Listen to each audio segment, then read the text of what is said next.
Pumbagi Oina Meekok Thiba April gi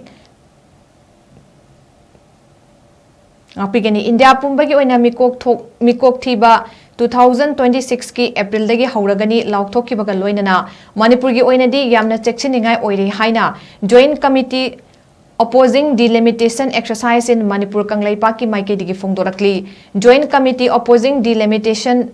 Exercise in MANIPUR ki MAIKEIDAGI THADORAKPA CHEROLAMADA Union Cabinet na Leipak asigi Meekok Thibagi thabak chathanaba ayaba pikre Malem gi khwaidagi chawba statistical exercise ama oigadoriba Meekok Thibagi thabak asi tangkak ani thokna house listing and housing census saina pangthokani hairi asigumba thabak asi kumja lising ani ga kuntaruk ki April thadagi hauraga September tha phawba pangthokani population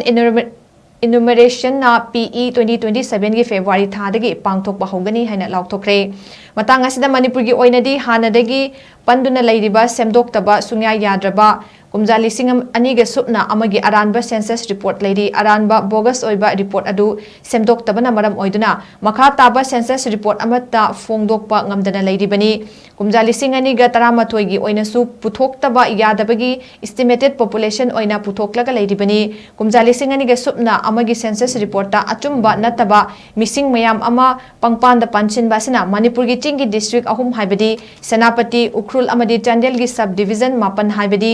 Maram Paumata Purul Saitu Gamfazol Chakpi Karong More Machi Chandel headquarter amasung Kasom Kulen hairiba mafam sing asigi census record ta unnatural oiba abnormal oiba impossible miraculous amasung humanly impossible oiba growth rate ni maramaduna NRC hana update tawraba matungda general census natraga atopa tawba yai maduna tana asoiba aranba kaya asi sumthok tringaida census tiba delimitation na chingba tawrabadi achumba khak oiroi aduna Manipurgi Oina NRC hana tawraba matungda pumnamak pangthokadabani India government na lokalagliba India Pumbagi Meekok Thibagi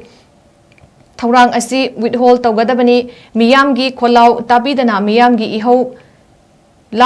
lakna basin biroidabani haina cherolisna makhatari